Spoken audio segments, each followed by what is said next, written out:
Eu quero cumprimentá-lo com a paz do Senhor, dizer que é um prazer ter você aqui comigo novamente para iniciarmos mais um guia de estudo preliminar nesse quarto trimestre de 2021 da Escola Dominical da classe Adultos. Okay? Lembrando que o propósito do guia de estudo preliminar é trazer os destaques da lição antecipadamente para que você, de forma prévia, absorva tudo aquilo que é mais importante, né? Enxugar a lição.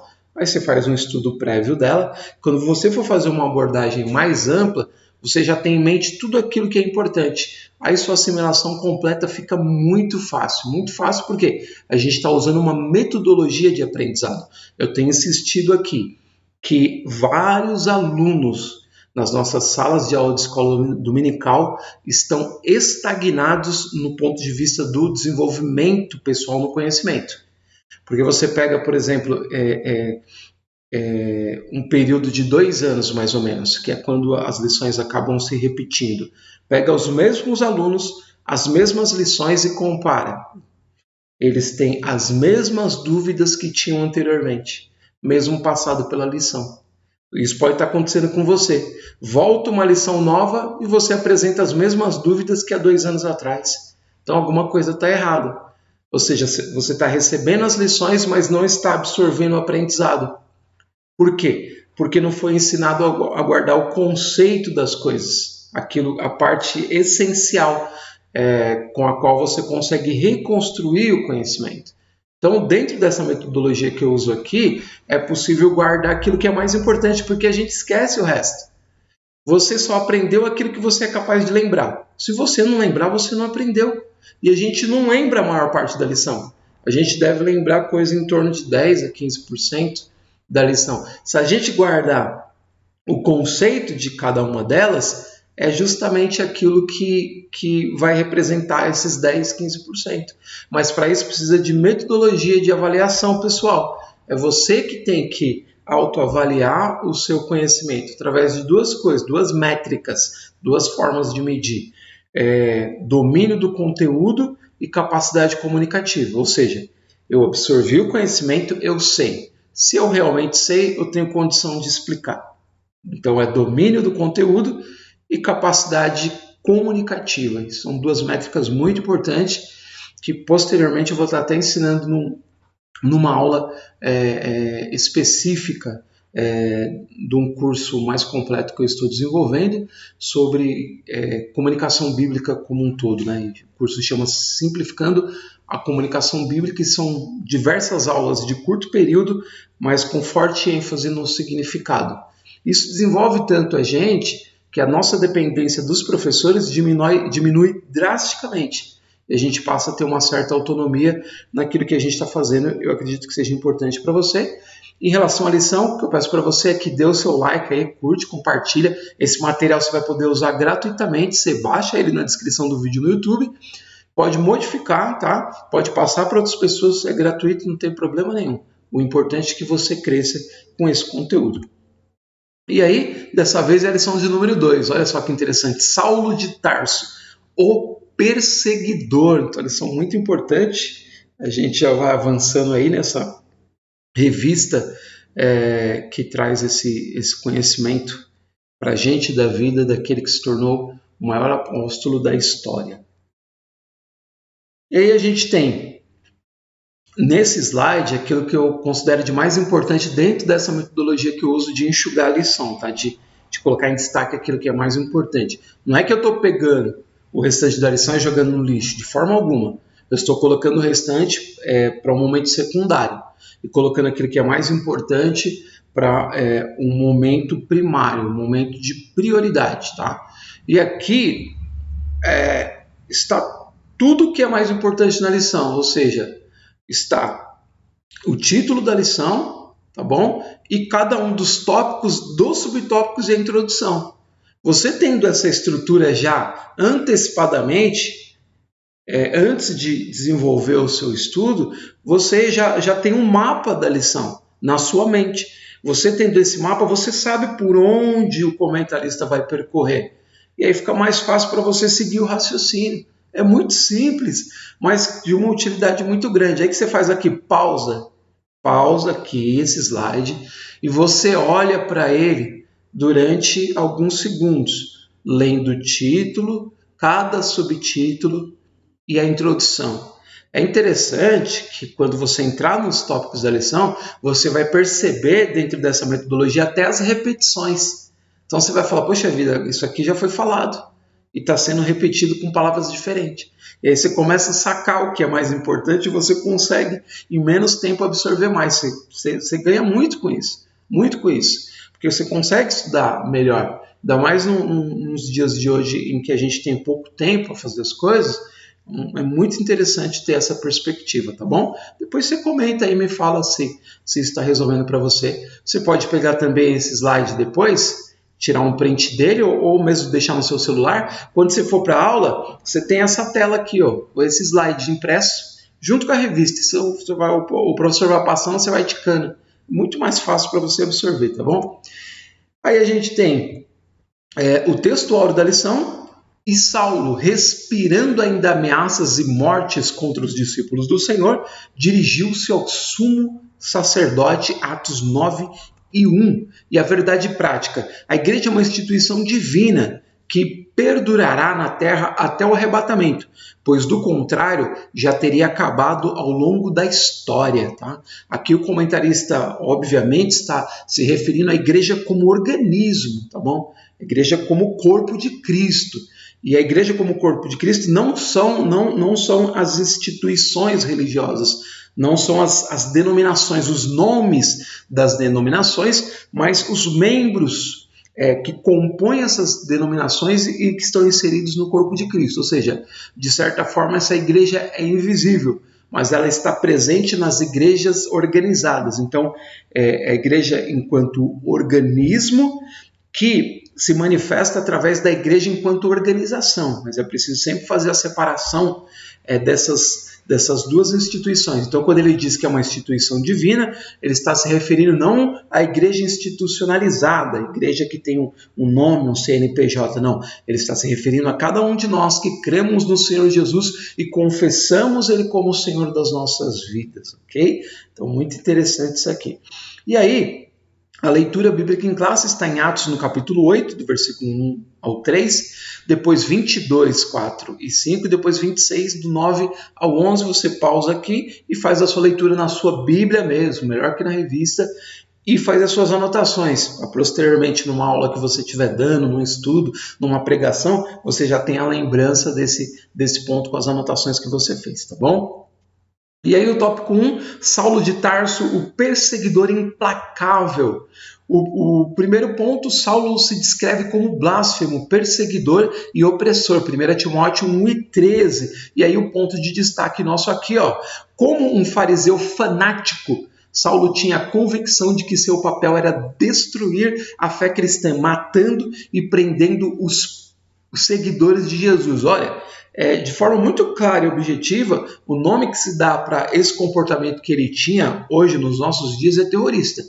É a mesma coisa que você olhar para um terrorista como a gente tem visto nos últimos tempos, dentro desse tipo de categoria. Então ele seria classificado facilmente, e até por muitos eruditos, nessa fase, estando nessa condição, entendeu? Então é muito importante entender isso para ver a gravidade e a seriedade do que ele estava fazendo. Esse é o único ponto de destaque para mim nesse trecho. O ponto 2, as ameaças de Saulo de Tarso. Atos 9:1 descreve Saulo de maneira figurada, como uma fera selvagem que ameaça sua presa. Ponto 2 é um complemento do primeiro, você pode falar até juntamente. E o terceiro, por que Saulo perseguia os cristãos? Ponto de destaque, o zelo destrutivo pela Torá e o suposto fato religioso de que Jesus talvez fosse um blasfemo. Então, primeiro, em relação à Torá, 5 primeiros livros da Bíblia hebraica, tá bom? Os 5 rolos escritos por Moisés, ou compilados por Moisés, como muitos eruditos colocam, algumas partes escritas, outras compiladas. O fato é que Deus o inspirou. Então se refere a Gênesis, a Êxodo, a Levíticos, a Números, a Deuteronômio. Então é essa sequência de livros que forma na Septuaginta o Pentateuco e na Bíblia hebraica a Torá. Okay? E aqui ele coloca Jesus como possivelmente um blasfemo, né? Porque se colocava como filho de Deus e porque foi crucificado. Então está aqui o ponto de destaque nesse ponto 3. E o segundo destaque é, para Saulo, o anúncio de que um crucificado pudesse ser o Messias prometido pelos profetas do Antigo Testamento era um escândalo. Então, alguém que foi crucificado, é um absurdo que se coloque essa pessoa como o Messias, o Filho de Deus. Mas essa fase de Paulo era a fase em que ele estava nessa condição e ainda não tinha um encontro com o Senhor. Aí a gente passa para o tópico 2, muito enxuto, muito rápido, para extrair o que é mais objetivo. O 2.1, contra os seguidores de Jesus. Destaque. Sua intenção era acabar de vez com a igreja. Então, de certa forma, uma ampliação do que a gente já disse no tópico anterior. Por isso, só esse destaque. Segundo ponto, Saulo de Tarso e Estevão, aqui um comparativo interessante. Saulo era um erudito que chamava atenção devido à sua cultura judaica, greco-romana e autoridade na Torá.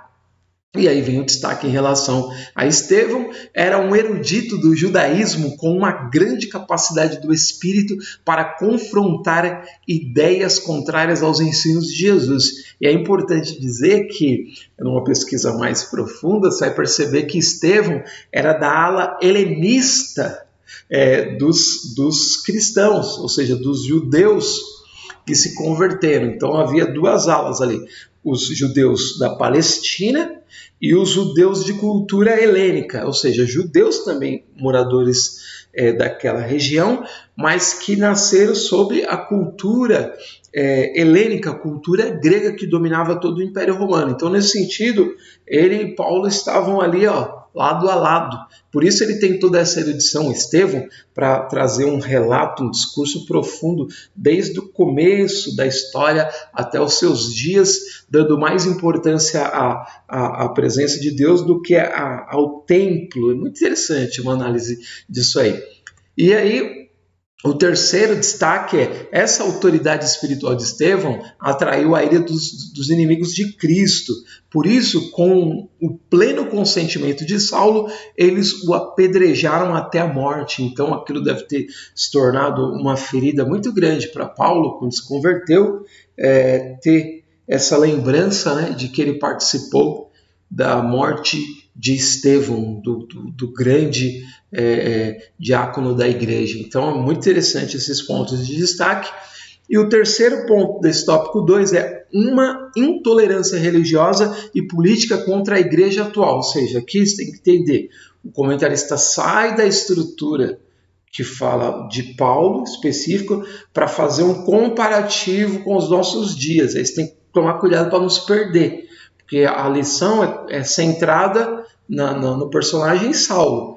E aí, quando ele traz esse ponto, é apenas para você fazer um link de que nos nossos dias também há essa perseguição, mas não se prende nisso, senão você leva a sua lição para outro lado. Ele diz o seguinte: a igreja atual continua a despertar fúrias de certas autoridades políticas e religiosas que não aceitam a mensagem de liberdade e vida que o evangelho proporciona. Então, muito interessante isso, por conta do horror ou desse desejo de extermínio da religião e propriamente do evangelho, muitas autoridades se levantam fortemente contra nós. Aí a gente vai para o tópico 3.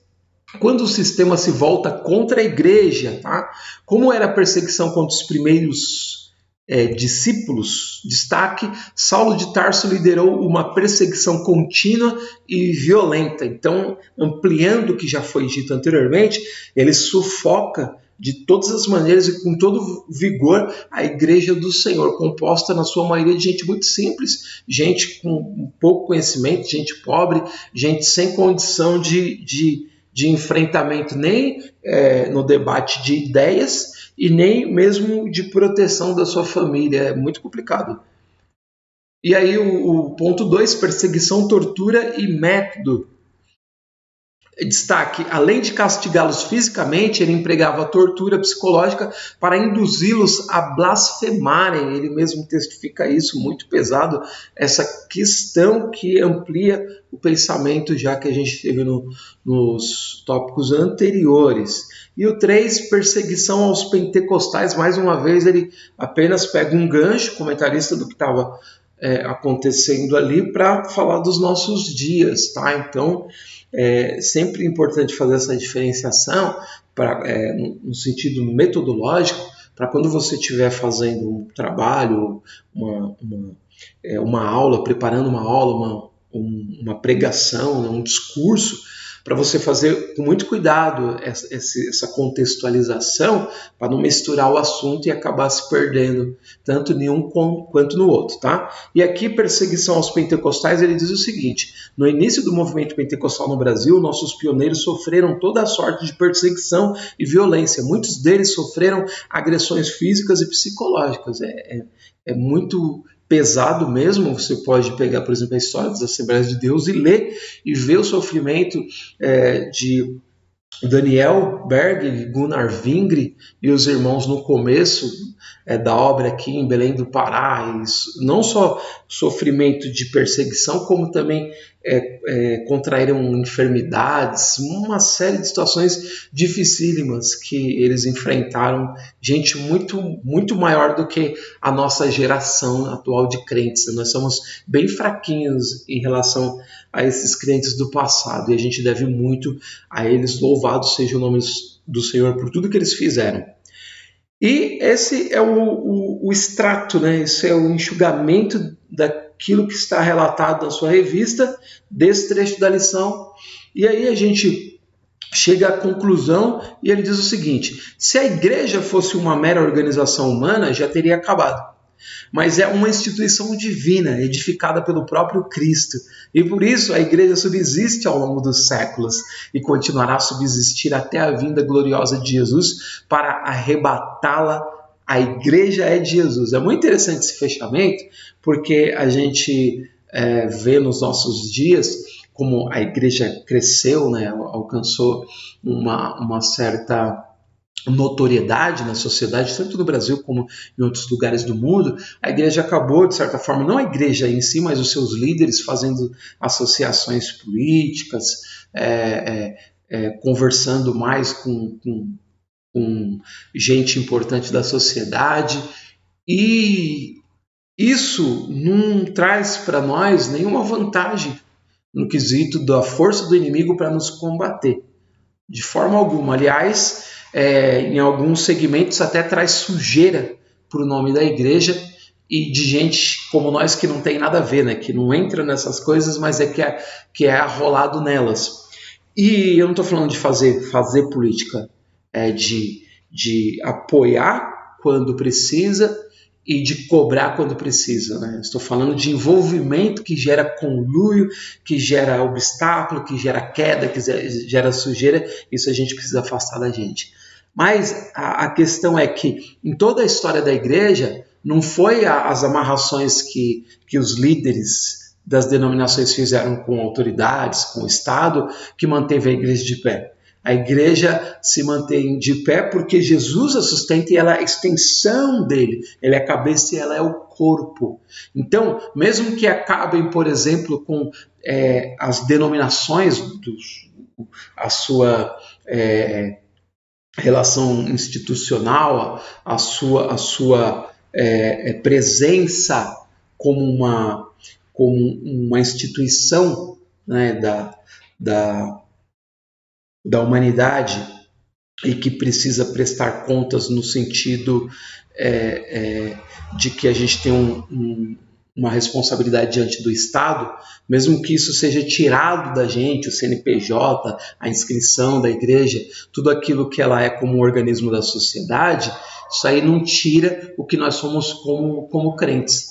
Dizem que a maior igreja do mundo está na China, por exemplo, uma igreja escondida, que não tem nome, que não tem placa, formada por pessoas que aceitam e recebem a Jesus dentro de um sistema que combate isso fortemente e que retira isso do seu meio. Mas a igreja prevalece apesar disso, mesmo sem ter essa estrutura que nós temos aqui. Então isso é muito interessante e essa conclusão é muito profunda nesse sentido. Assim, tirando aquilo que é essencial na lição, eu espero ter auxiliado você de alguma forma para que você absorva melhor e mais rápido o que essa lição tem de mais importante, tá bom?